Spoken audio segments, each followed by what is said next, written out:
On this week's GTA 5 o'clock, actual character dialogue revealed, Rockstar confirmed map details, and is there a Space Rangers mobile game? It's the only weekly GTA 5 show that matters. It's GTA 5 o'clock. Hi, welcome to this week's GTA 5 o'clock. I'm Tim Weaver. I'm here with Dan Dawkins. Hello, Dan. Hello, and boy, am I pumped for this show, Tim. It's going to be an exciting one, Dan. Up front, let's tell people why they should be excited. They should be excited because previously, as you may have seen on our big Ultimate Preview show where we saw the game, we talked about all new details and, new in-game missions and various different things. What we've got now is like a super deep forensic pass on our notes because Tim at the time and I both took notes on the event. Lots and lots of notes. Yeah, and we were able to pass along quite a lot of that in our previous preview. But right now we're going to deliver all new information and like direct conversation from characters who were speaking in the game. This is actual in-game GTA dialogue as it was spoken at the time. Obviously things changed, it may have changed, but this was as we saw it in the demo. It's all new, plus loads of new clues and leads that link to other key things in the game. So basically, Dan, we have a long list of stuff here. So we might as well kick it off straight away. Let's not keep people waiting. How did the demo kick off? Let's crack on. Yeah, well, Rockstar always preface their demos with a really interesting bit of background to sort of set the scene and tell you what's going on. I thought there were some interesting snatches from kind of the official Rockstar description there, where they were saying things about, they talked about the crazies and the hillbillies up in the north. Now, obviously, we know about the Alamo Sea area and kind of Sandy Shores where Trevor lives, and we've seen the characters there. But I thought from the inference from this was that there's like an even crazier breed of person who lives in the hillier area. And bear in mind, we've not really seen much of Mount Chiliad. I just wondered if there was like a sort of crazier breed of conspiracy nut job who lives out in the sticks, almost like US survivalists. Yeah, that kind of thing. And we've already, we've seen in, again, leaked scripts talk of people who are like paranoid and UFO conspiracists and people who think the government are out to get us. That is an absolute right bit of US culture, there for a send-up. So I'd expect to be battling with or against these mad dudes. So just to frame this then, and to give people an idea of how it worked, we sat down, and before the game kicked off, the Rockstar rep gave us a kind of overview of what the game was about, and this was the point at which they mentioned the crazies, the hillbillies, that kind of stuff. At this point, the demo hadn't yet kicked off. Demo hadn't started, so we just get a little bit of extra background. I also thought it was interesting that they mentioned the military base during the opening spiel, which, again, we've looked at on our map that we released previously, version 1.1 and 1.0 of our map. Tim and I were debating this before we went on air, and we're still a bit undecided about whether we think the prison is, as you sort of move north east out of Los Santos City, or whether we think the prison is there, and in fact the military base is closer to the river, as you suggested, Tim. So yeah, I can't say for sure, Dan, but I do kind of recall it being, as Franklin was coming out of the plane, kind of being on the sea. Now, it might just be my fuzzy old man brain forgetting it, but that's how it seemed to me. So it might possibly be that the military base is kind of landlocked, it's not surrounded on one side by sea, but I sort of remember it being on the sea, and I also remember a plane taking off from there and sort of kind of angling out to the sea. Oh, that's interesting, because they did reference a cargo plane taking off, which we did see as we were coming down, so it could well be that. The most exciting thing about the confirmation of a military base is really what lurks within, what kind of super hardcore weaponry you're going to get. Is it like bazookas, RPGs? Will it be stuff with like laser targeting? Will it be probably tanks? Could it go beyond tanks? Will there be advanced forms of fighter jets, helicopters? I just think that's, again, I don't think you'll be able to walk through the front doors, but when you do get in there in a similar fashion to Area 51 in GTA San Andreas, I think it's going to hide some seriously badass kit. Almost certainly you're going to have to break into it, I think, for one of the final heists. Yeah, that would certainly make sense. They went on to talk about the heists. They also said they were blurring the lines between on and off mission. Yeah, I think just talking about the idea of the game always fizzes with activity, so that you're never really doing a mission and then bumbling around. There's sort of a blurring of the lines between random occurring dynamic missions, actively chosen stuff like kind of mini games, and I just think they want you to feel constantly like you're in this big bubbling fizzing world of stuff to do. What I thought was interesting, they talked about the way the character and the plots will develop. They talked about Rockstar themselves have been watching a lot of TV shows, and they like the idea of shows that give you multiple perspectives on things. So you've got like 3 guys, and this is exactly what they said, is like you're learning their backstory as you go throughout the game, which in itself implies there's skeletons in the closet, which would again exactly tie with our favourite song on the show. As Stevie Wonder also famously said. Yeah, exactly. So there are skeletons in their closet, and there's definitely some secrets in their backstory that will be unveiled. And I think what was also interesting, it says sometimes you work alone, sometimes together, and not always by choice. So again, whether that's a case of characters fall out, whether there's a fractious alliance in the first place, but there must be something that binds them, or so again, whether it's something, one of those skeletons in the closet. But I thought that was an interesting thing to pick out. Again, we won't go back through the demo as we did. You can find the previous episode that we can maybe link to on screen now. That will give you everything you need to know in terms of the missions themselves. What we're going to do is pick out interesting details. Franklin, I like the way he was described as an ambitious young guy, happy, and this was the interesting bit, working either side of the law. Now we know he works as like a repo guy, which is not... Is that the right side of the law? I guess it's just doing your job, basically, isn't it? Yeah, I mean, I guess it is. Yeah, I mean, it is the right side of the law, but I guess you get the sort of hint from screenshots we've seen, from videos, from the way Rockstar have talked, and certainly from what we've seen of the game so far, that the lines between right and wrong are quite blurred, especially where his boss, this Armenian car dealer, is concerned. Yeah. And we see that footage in the trailer of Michael beating what we suspect to be this Armenian car dealer. And he was described as shady, this Armenian car dealer, so he obviously is involved with some nefarious activities. I thought it was interesting in terms of the other side of the law, whether, at some stage sort of Franklin gets involved. Like we've seen, he works, sort of being forced to work for the FIB in conjunction with Michael, who was obviously, owes a lot to the FIB because of his sweetheart deal. But I wondered, only because in the early versions of the GTA 5 casting call, the Rush casting call, the Talsi and Grammar stuff we've talked about previously, there was a character in that, like a Miguel Gonzalez, who didn't have an entirely dissimilar profile to Franklin, and he talked about him being like an undercover agent who worked both sides of the law. Oh, interesting. Now, again, that's a massive leap of assumption, and would sort of imply that Franklin's entire gangster life is some sort of embedded ruse, which doesn't seem real. But whether during the game he actually does work as an official double agent or something, I don't know. But I just thought that character and that thread of characters that were described in the casting call haven't been unearthed yet, because there's also Calvin North, who's like a clapped out old FBI agent, and there's like a middle-aged FBI guy as well who hasn't really been seen. So I feel like there's an entire strand of like, I suppose, like technically good guys who haven't been explored yet in GTA trailers. Whether Rockstar have dropped that from the script or they're just keeping it quiet, I don't know. But well, one of the interesting things about Franklin's trailer and the footage we've seen of Franklin so far is that he does seem to be trying to escape that kind of gangster life to a certain extent. We see him drawn back into it during the course of his trailer in some way, but he has that conversation with Lamar, doesn't he, where he's like, effectively, and I'm paraphrasing, obviously, saying, this can't be everything. I need something more. I need to do something more. And Lamar's trying to kind of draw him back in. So he obviously does have ambitions beyond that, beyond this Armenian car dealership job as well. Yeah, without a doubt. Now when we get into the main missions, we see Franklin jumping out of is it a chopper? Yeah, chopper. Is it worth pointing out here, Dan, just as a small thing, that this occurred about 8.5 minutes into our sort of visit to Rockstar, that the demo kicked off? Yeah, well, we had 8 minutes of setting the scene and chin wagging. But I thought what was interesting is you can actually time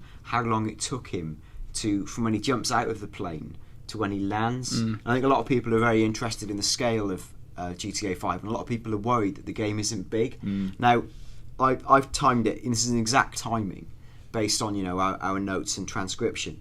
Now I had it at the, he leaps out and you can hear the wind rushing, and that was around about like 9 minutes 14 seconds in, and then I've got him landing at about, what have I got here?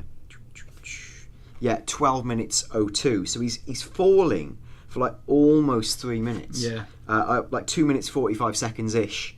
So I mean that's a big amount of time to be airborne. Really is. It's a huge amount of time. Yeah, and it shows that again, the scale he was taking in, and they talked about things like you can see the military base. We're heading over Mount Josiah, so we know that Mount Josiah was part of that mix-up.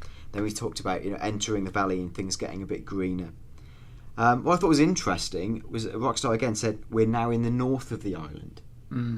So again, and again the word island I thought was interesting, because is it to say that just this area where we're looking at was an island based, or is it saying that the entire sort of Los Santos state is more like an island, which is a bit more like some of the previous GTAs? I don't know. Oh, again, I don't want to read too much into some of these things because they're being related through a Rockstar rep. That might not be absolute gospel. But I mean, the island idea would certainly make sense, because obviously you can then hem gamers in somehow. Otherwise, if it's not an island, if it's part of some wider, you have to create like an infinite wall or some sort of degree of mountain range that can never be passed. Or bridges that you can't cross or something. And they promised that wasn't going to be the case this time. Everything was going to be open from the start. So an island would make the most sense. Yeah. Now, we've talked again previously about how when you change characters, you go to the main menu and there's sort of a Google Earth style 3-stage boom, boom, boom, like as you swap out of the character. Now, I've timed how long it took from the sort of activation of the first boom to the actual landing in another character's brain, and I think that's about a 15-second transition. Right. Now that might be masking a loading time, because you're obviously moving, and as we did, we moved from like Franklin in these sort of quite verdant valley areas to waking up as Trevor right out on the Alamo Sea with members of the west coast of the Lost chapter. All looking a bit dead. So I mean, it's obviously loading quite a bit of new scenery. So I mean, for me, that took about 15 seconds, and that includes all the various stages of the bomb, all the way through. So where did the Rockstar guys say that Trevor? In terms of the direction of where he was, where did they say that he woke up? Well, this is fascinating, because Rockstar's words said that we're now in the southeast part of the island.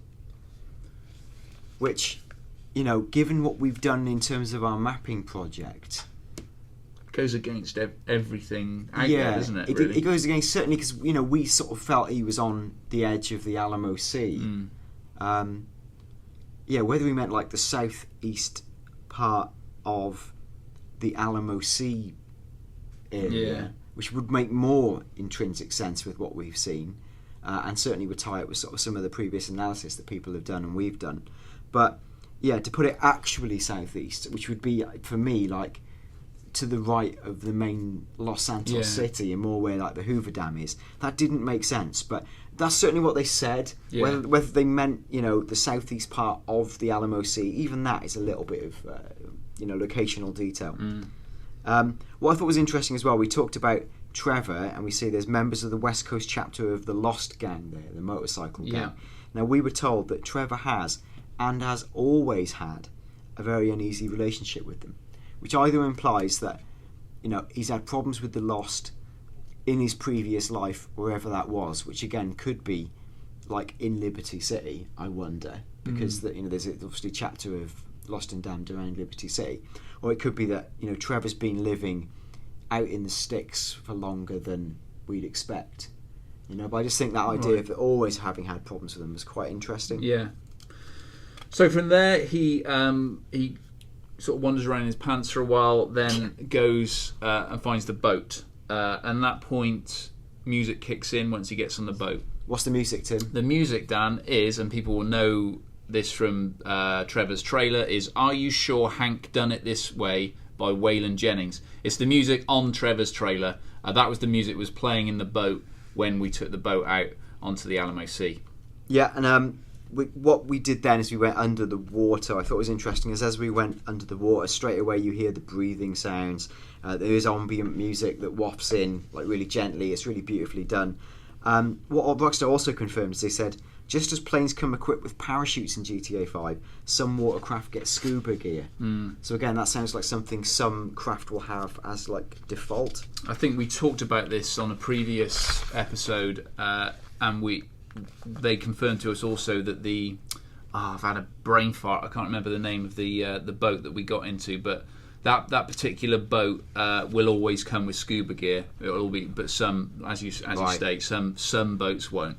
What was interesting as well is when we finished this section underwater and then we transitioned through the map to go to become Michael, the transition this time, according to my timings, took ever so slightly longer. Where we said 15 seconds for a map transition previously, this one I think took between 15 and 20 seconds.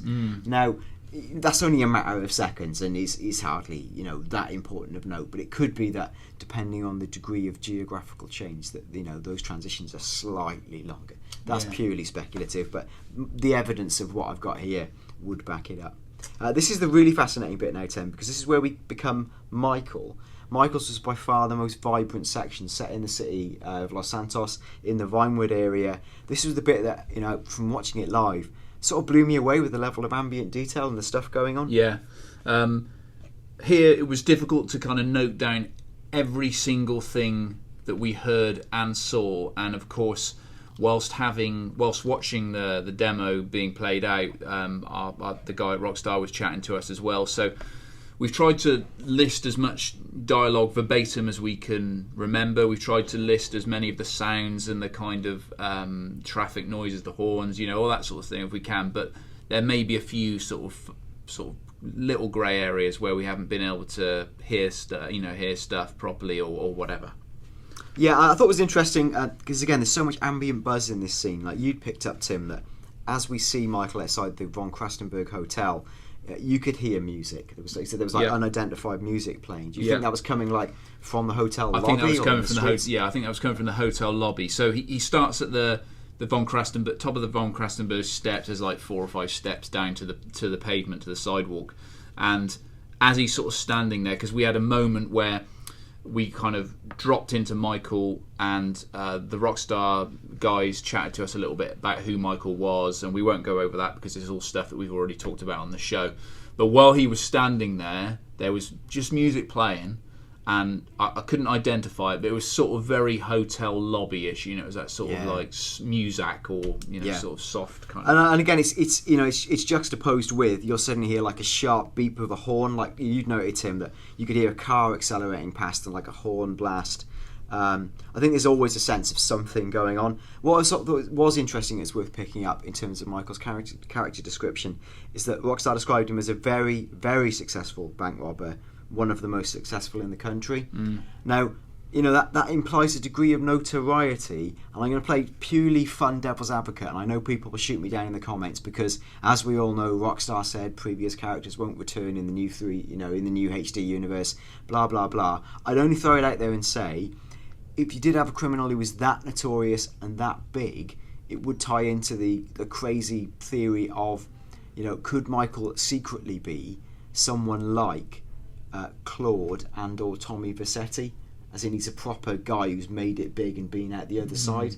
That's pure fun speculation. I know you'll shoot me down because everyone does always. They say Rockstar said this, it's that. You've got to think, well, yeah, Rockstar have said that. There could also be a degree of misdirection on their part, or maybe it's as obvious as it looks. But if you've got a plot reveal that big, you don't want to parade it out in the open. No, exactly. I mean, sorry, you're going to. No, I was just going to say that, and then again, could it be that, as we've speculated, that the two have got are related or have got a background in terms of Trevor and Michael? Could it be they both play those different characters, or maybe not? But I'm just throwing it out there. I think that was a fun thing, and it would make sense of making such a big deal of what a big bank robbery was, because it would imply that he's sort of famous in his own world.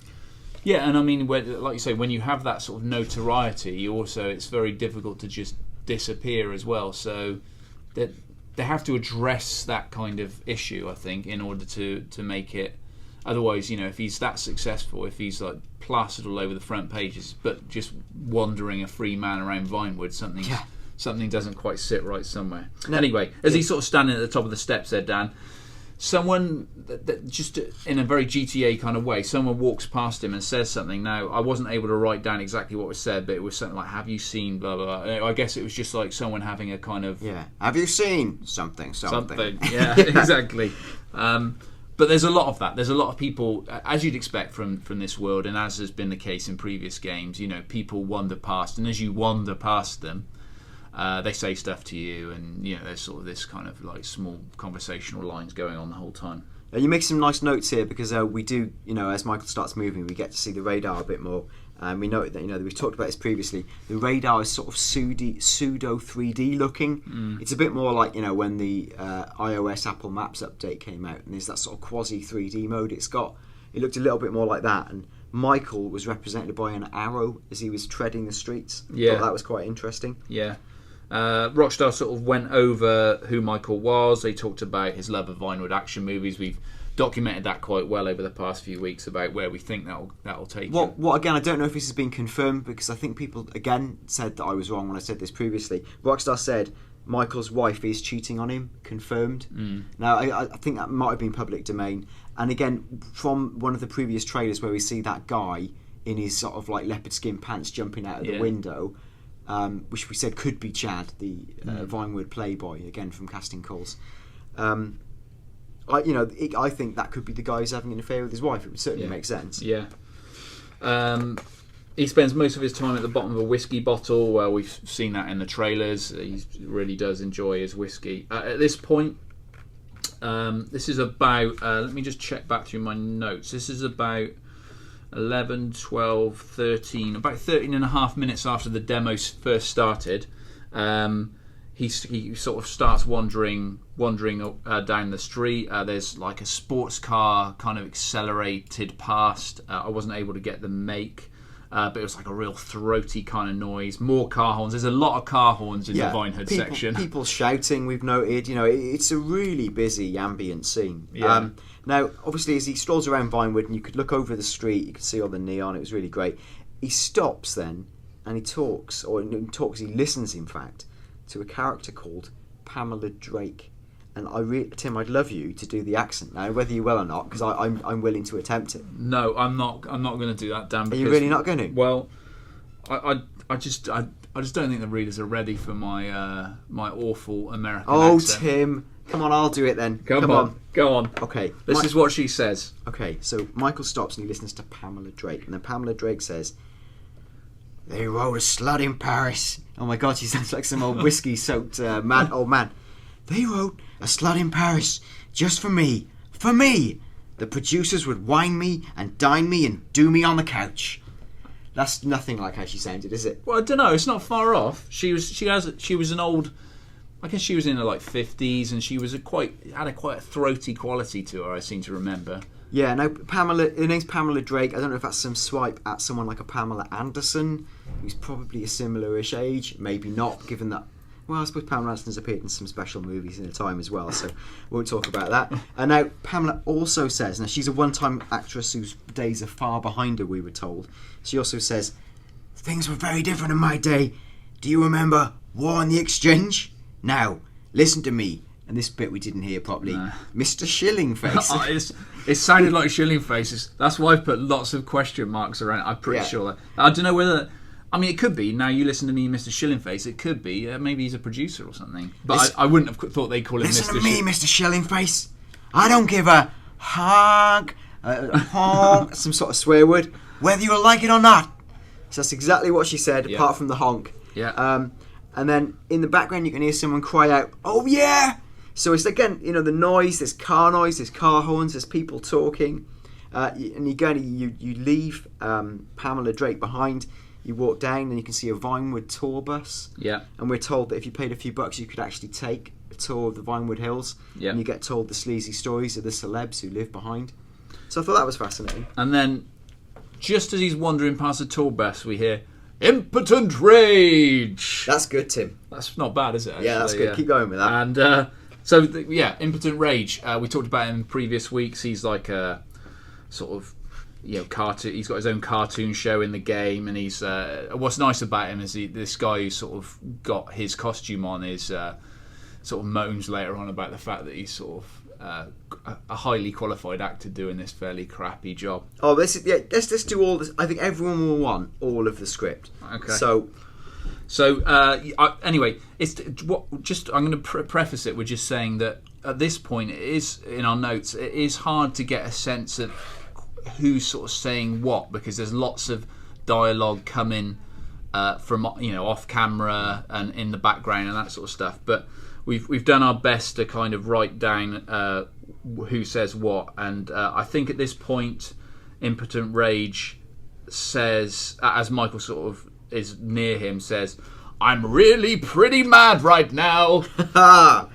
Brilliant. And then we're introduced to the Space Rangers, Dan. We saw them in GTA 4, they're back in GTA 5, and then interestingly, Rockstar said, alongside a whole host of new TV, radio and more. So we know there'll be tons of radio stations, but I wonder whether there'll be tons of TV stations as well. In the life of GTA 5 o'clock, I think this is another zing moment, another bow bow bow bow bow bow bow bow bow bow. Because to me that says, I think I'm gonna put now, Tim, one shiny British penny on the fact that the Space Rangers will appear in a mobile phone game. Hello. On your phone. Hello. And that's it. And that's the on your mobile phone game in the game. Ba, ba, bow, ba, ba, bow, that's not an answer. Bow, bow.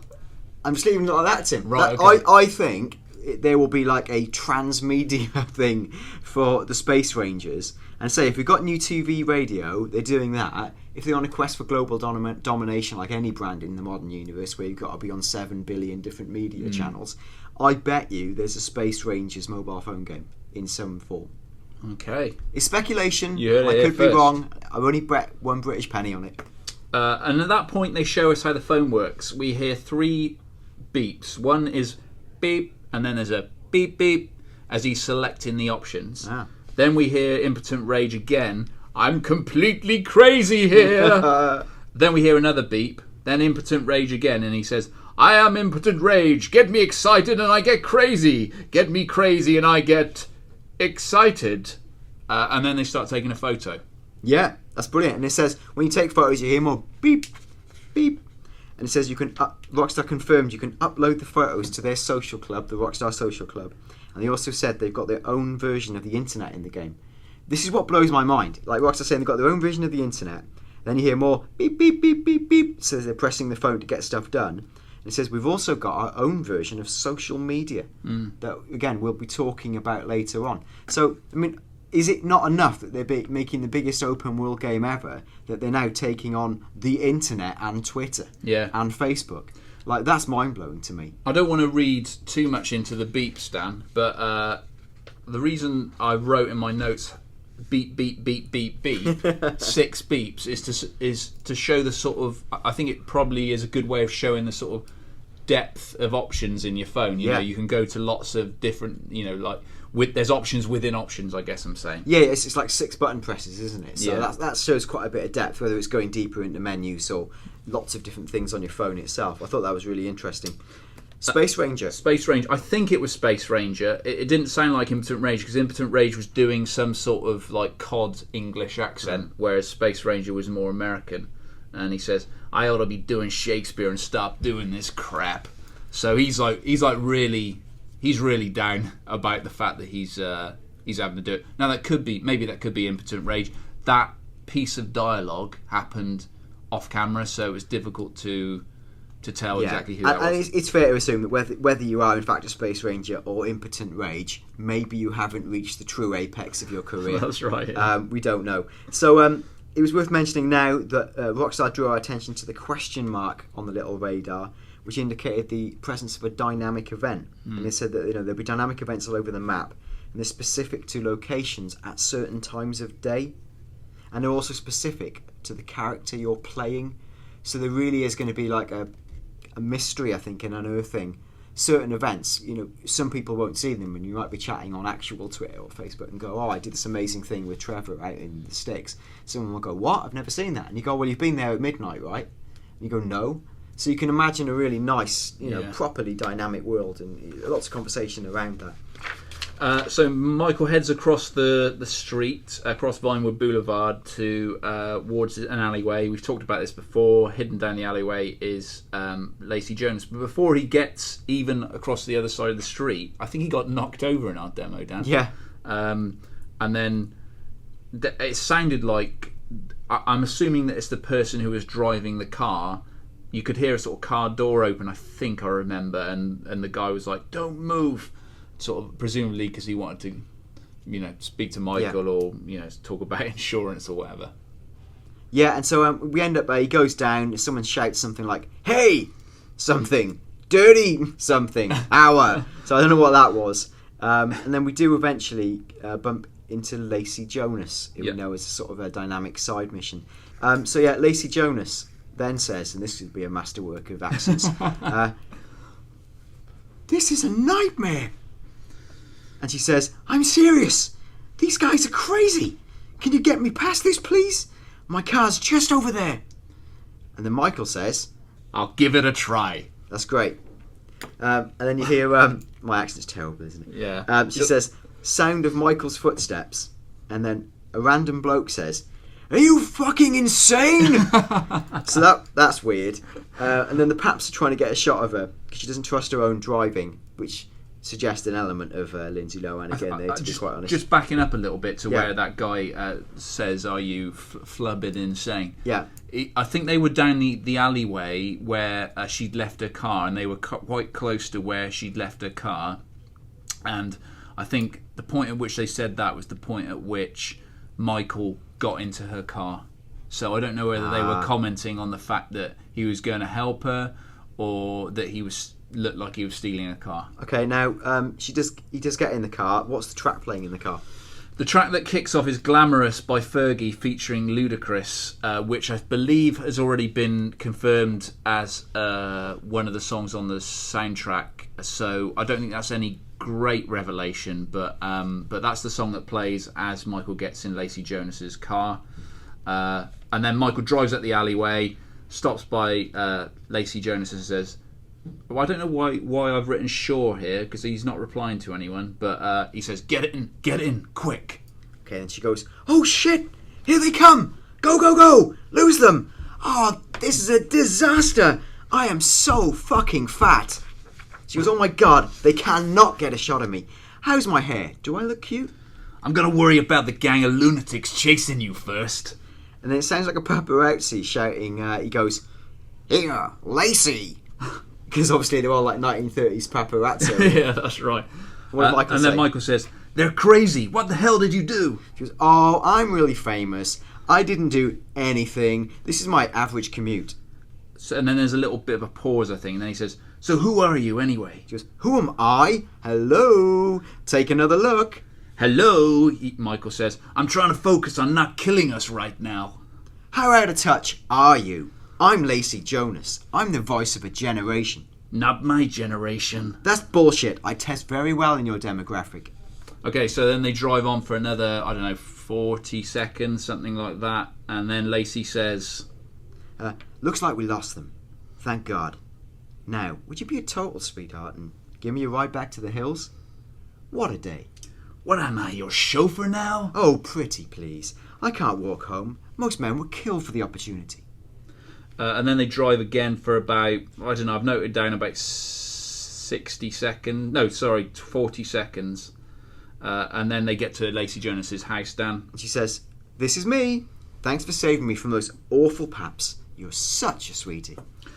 And then Michael earns $150 for his troubles. Yeah, that's more than I'll ever earn for voice acting, Tim. Yeah, we apologise in advance to all our American readers for our awful American accents. Yep, that's only insulting. So anyway, at that point, Rockstar talked a little bit about how character switching works, Dan. Yeah, they talked about 3 different ways character switching works. One is automatic, which takes place in cutscenes. So you enter the cutscene as one character. When you leave the cutscene, you're someone else. The second is there's like automatic character switching that happens in game, I guess, during dynamic events. And the third is when you decide like when and who you change to. and that can happen in mission. And then we saw that in the mission we played afterwards. The next bit is interesting. We wrote it down, and then we've never really talked about it on the show, and I'm not sure why. But maybe it's because it's already kind of common knowledge. But we'll put it out there anyway. Rockstar also said to us, now after that Michael had done his section, he said, now at this point of the game, the guys have been tipped off about some cash and some bonds they need to steal from the Internal Affairs Agency to give to the FIB. Yeah, so again, we know about the IAA and the FIB almost being at war, like given the fact that you recover someone from the IAA building working for the FIB. So, I don't know what's going on with that, to be quite honest with you. It certainly suggests that the FIB aren't playing it 100% law-abiding. They naughty boys. Now, we've got some... again, apologies in advance. We've got some proper dialogue now between. Do you think we should just read it in English accents? Yeah, go on. Let's do it. That might be better, mightn't it? Yeah. So the pan out begins, and that lasts down about 20 seconds. Yes. And then we kick into a cutscene where the guys are, before the heist, before the what's the heist called? I've forgotten the name of the heist. Blitz play. Yeah. So Franklin says, "Hey, what's cracking? Where's he at?" And Michael says, "Right there." And then Franklin says, "So we really going to do this shit? We going to risk our lives to rile some motherfucking government killers again?" And Michael says, talking to Trevor, "Yep. Hey." And then Trevor says, "Hey, what's up?" And Michael says, "Listen up. Here's the plan. Right, Trevor, I want you in this position up here. You're on lookout. Give me a heads up when the armoured car comes by." Trevor says, "Okay." Michael says, "I'm going to be right here, in the garbage truck, blocking the roadway. Franklin, you're in the alley, in the tow truck. Hope is they pull it right in front of you. When they do, you come at them hard. Bam." Franklin, "Shit. Here's hoping." And Michael says, "Yeah. After the hit, we blast open the doors, we grab up all the clash bonds, whatever it is, I take it." And then we're a bit unsure what he says. He goes, "The Haynes guy, high in the sky." We're not quite sure on that. But Franklin then says, "That's a lot to hope for, Holmes." Trevor says, "As long as I am not on the ground when the shit goes down, okay?" Michael, "When the shit goes down, we'll handle it. You stay up here on your post, eyes peeled, okay? We'll take the risk. Sound cool?" Franklin says, "Shit, you're the professional, dog." And then Trevor says, "As long as I ain't wearing a fucking clown outfit, Mikey, alright?" I think he says "end of" as well, but that sounds like a very British thing to say, so maybe I misheard it. And then there's a cut, a dynamic cut, and the next time you see them, they're wearing those ridiculous masks, the sort of monkey mask, and the things we've seen in the screenshots. And then Trevor goes, "What? Real professional." Yeah. Okay, and then there's sort of a bit of a laughter, which is probably Trevor. This is a bit later, and Trevor says, "Let's do this." Okay. So then the truck takes off. About 10 seconds later, the truck takes off, and the score, the ambient score kicks in. Dan, this is the one that I've sort of likened on previous shows to the track that opens The Dark Knight. Where they're sort of where the Joker's sort of doing the bank heist. If you have a listen to Hans Zimmer's music for that track, it reminded me a little bit of that. So again, as they're driving that truck along, there's lots of car horns, passing lots of cars. Another driver shouts something indecipherable. Yeah, and then Trevor eventually goes, "All right, Mikey, I'm in position. What's the ETA?" I'm not sure. I haven't written down any reply from Michael, so I don't know whether he just ignores him. Trevor says again, he says, "Looking for him." And then Trevor says again, "I got a visual on the target. Should be with you any moment." And there's a little pause. And then he goes, "Michael, better get on your way." Another pause, and he goes, "Move in." Then you hear Trevor over the radio, and he says, something, "Get the truck across the roadway." And at that point, Michael parks the dumpster across the roadway, and then Trevor says, I think it's Trevor over the radio, "Just stop in the road and stay there." Michael, "All right, I've pulled up. We're ready. We're ready, Frank." Yeah. And then something we can't really hear happens. It sounds like Franklin, and then this could be the moment when he's gunning for the security van. So if Franklin hits the security van, we hear the noise of it getting smashed over, which lasts about 5 seconds. Then Michael says, "Hey, get something away down." And Franklin says, Okay. Michael says, "Don't stand near the vault, kid." There's a short pause and then like a little ping noise. Blow the doors! Then there's an explosion, lasts a couple of seconds. Then Michael says, everyone out, let's go. On the ground, now, move it. There's two security guards. The first one says, my fucking ears, I'm fucking deaf, you something prick. Yeah, Franklin says, get out of the van, I've got the something. The second security guard says, the alarm's been tripped. The cops will be swarming here in 10 seconds. You better run. Shut the fuck up, says Franklin. Come on, Michael says, we're good to go. Sounds like they're calling your numbers, homie, says Franklin. Trevor chips in and says, looks like they hit the panic button. Half the LSPD incoming. And then Michael goes, shit, we ain't going to clear the area. All right? Hold off the cops. We take a something plane when we see a window. Franklin says, this is going to be a nasty motherfucker, man. And then Trevor, we can't really hear what he says because there's so much like car crashing and stuff going on. And he says, I'm going to the pier. And then the gunfire starts, Dan. There's lots of gunfire. Gunfire lasts about, I wrote down 15 seconds. Maybe it was more. I don't know. But and then Trevor says, I'm up here watching over you boys. Well, one of you more than the other. That's interesting, Dan. Yeah. What would you make of that? Well, it's whether he's got an uneasy alliance with one of them. You'd think probably uneasy alliance with Franklin, given he's just met him, or relatively just met him, and it seems that him and Michael go way back. So it suggests tension between that pair.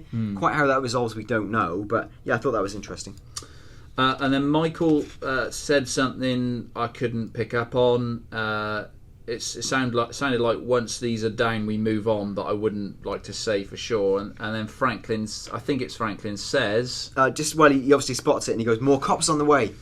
Next, Trevor chips in and says, I'll take them down, leave it to me. I'm up here with a rocket launcher, guys. Keep out of my way. And then Michael says, not worth it. And there's something we can't quite make out. And he goes, hold your positions. Trevor, there's tons of these assholes. And Trevor says again, ho, I got a rocket up my ass. Yeah, great. It's actually better in actual reality than we're making it like some camp pantomime here. Yeah. It works really well when it's there. And then Franklin says, hey, when are we getting out of here? I think it's Trevor again says, hold them down, get them on the back foot. And what does Trevor say after? He says, we need a window. There's more in front of you. Leave them to me, all right? I think he carries on and he says... Yeah, again, this could be Michael. It's really... There was a lot of gunfire, but anyway, it sounds like this probably is Michael. He says, there's some snipers on... Oh, no, I think this is Trevor. There's some snipers on the roof to your right. You got to take them out. That might be Michael, actually. Yeah. It's a bit confusing. Anyway, Franklin then chips in. He goes, oh, shit. Come to the front, dog. I need some help. There. Something. Right there. And then Franklin says about 10 seconds later, Dan... Yeah, he goes, hey, somebody got to mash them dudes up here, Holmes. And he goes, hey, what's up? I can see them, man. They're on the roof. About 10 seconds later, Trevor snipers the SWAT team on the roof. And then either Michael or Franklin says, hold them back. Yeah, and then Michael says, all we got to do is ride this out. And Trevor says, Mike, I got gunmen in those choppers. And Michael says, all right, get rid of them, quick. Franklin, I've written this down as something. He doesn't say something. Yeah. Imagine that something's in brackets. Something, fucking, something, shit, man. I got snipers in the something. And Trevor shouts, clear. And Trevor says again, going to work ain't so tough after all. And Franklin's, ooh, shit. All right, man, you stay safe. And that's where the score starts to fade out. So then the guys from Rockstar started talking about how each of the characters, Dan, had slightly different approaches to combat. Yeah, we just talked about how Franklin was pinned down behind bollards, and they've all got different approaches. So he's behind bollards, and he had to use cover wisely. And we showed the dynamic cover, and he was rolling between different bits of scenery. That was quite nice. Now Michael's on the ground. He's doing a lot of clearing up, running and gunning, taking out a lot of people. That is again probably using his special ability to focus and to take people down, do extra damage. And then Lunatic Trevor's in charge of the aerial assault RPGs. He's really handy with the sniper rifle, and he was like up on above picking people out. And they talked a little bit about the freedom of how you can prep for missions, which we've talked about quite a lot in previous weeks' episodes. And then they talked about the wanted system, which I think we've also covered off, but it's probably worth repeating. Yeah, I just think it's changed a bit from GTA 4, like we said. You can now hide when you've got a wanted rating. There's still a search radius for you, but as long as you stay out of the way of the search cones, you can hide and lose your rating quite easily. Okay, and then Franklin threw a grenade under the dump truck, got in his car, drove away, and the demo ended. I I made that an approximate about half an hour's worth of demo. Yeah, sounds about right to me. So Dan, anything else to add after our great dialogue-driven episode this week? No, I just think to recap, like we talked about, maybe mobile phone games being a factor. Talking about the nature of Franklin working both sides of the law, maybe the uneasy alliance within the group themselves. And it's nice to have a bit of dialogue, actual dialogue involving Lacy, Jonas. I think, it does show that the game is pretty witty. There's reams of dialogue. The demo was fantastic, basically. So thanks for listening this week. Do pop your comments down below. If you want to ask us questions, probably the best format for it is to get in contact with us on Twitter at our account, which is Dan at GTAVOclock. Correct. Do subscribe if you haven't already. Thanks for listening. We hope you've enjoyed the show this week, and we'll see you again next week. Goodbye.